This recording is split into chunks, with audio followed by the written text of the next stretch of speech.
Hello, dear friends, with you Naya. Most recently, I reviewed the wonderful fashion of Ace and Fire, and today I hasten to please you. Just a few days ago, an update for this mod was released. As a result of this update, we received 3 new creatures at once, and these creatures will be discussed in today's review. Let's start with the most cute and harmless ones, Hippocampus or seahorses. They are found at sea depths and come in a variety of colors. In appearance, they are a kind of hybrid of a horse and a fish. The hippocampus is very fast, and in the water, they have no equal in speed of movement. Never and under no circumstances will the hippocampus attack, even if they are attacked. They are terribly timid, and it's not easy to catch them, but you can lure with a sponge or prismarine crystals.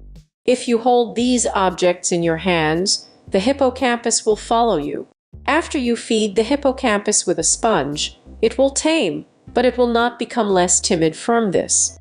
So my advice to you, in order not to waste the sponge, drag the hippocampus first into a fenced area on a rope or lure it. By the way, seahorses can stay on land without harm to their health. However, they become clumsy, like seals. However, they will still run away from you very quickly. The hippocampus to which you fed the sponge is considered tame. You can order him to wait. To do this, pick up a stick and right-click on the hippocampus.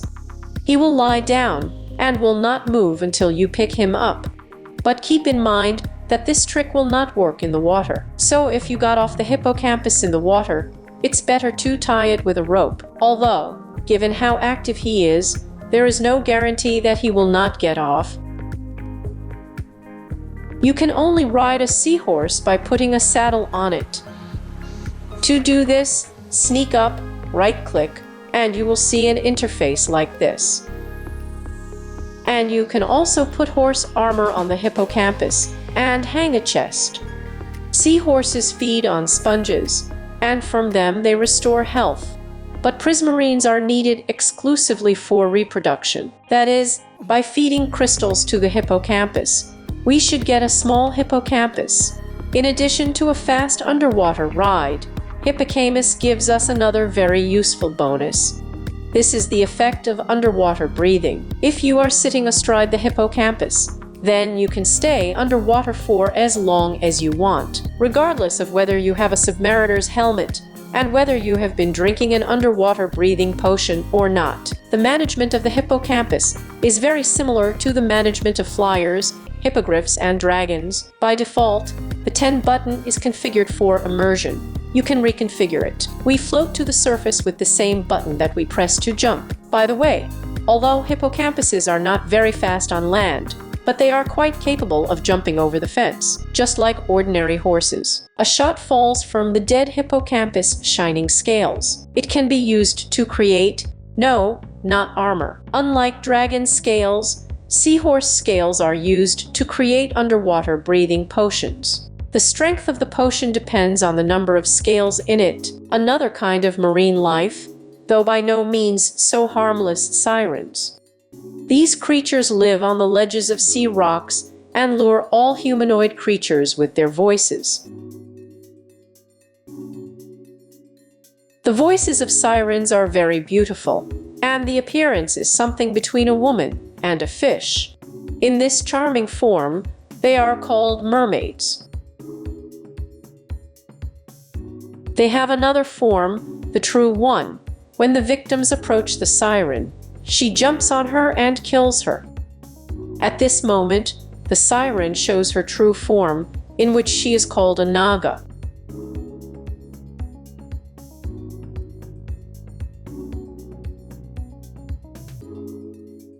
The voice of sirens can be ignored if you craft such earplugs.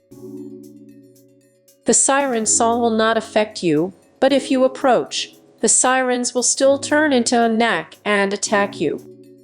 If you kill a siren, shining scales fall from it like from the hippocampus, but you already know what to do with these scales. Another interesting creature is the Deathworm. These terrifying creatures live in the desert, digging their way through the sand. They pursue both humans and monsters, although their favorite prey is cattle. There are sandworms of 3 colors: sandy beige, palesa, and blood red. Without Theria, it is described that there are also giant worms of death. Very few individuals grow to such a size, when their length is 4 times larger than usual and is already more than 20 blocks. The Deathworm has 2 types of attack. The first, the most characteristic, is the capture of the tongue. The worm shoots its tongue towards the victim, grabs her, and wounds her. The second attack is less common. The worm pushes the blocks that are right in front of it into the air towards the victim. This throws up the one who stands on these blocks, or injures the one on whom these blocks fall. The strength of this attack depends on the size of the worm. A number of objects fall from the killed worm. For the most part, of course, rotted flesh from half-digested worm victims. But the more important finding is chitin. It comes in different colors, depending on what color the worm was killed.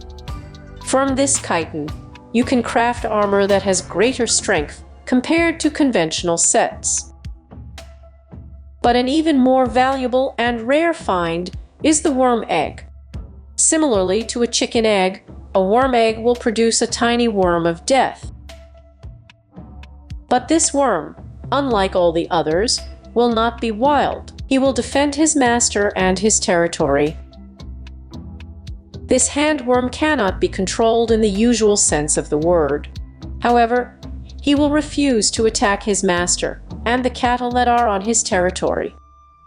The worm does not understand any orders, but patrols the territory within a radius of 50 blocks from the place where it was spawned. Don't be upset by the small size of the newly hatched worms.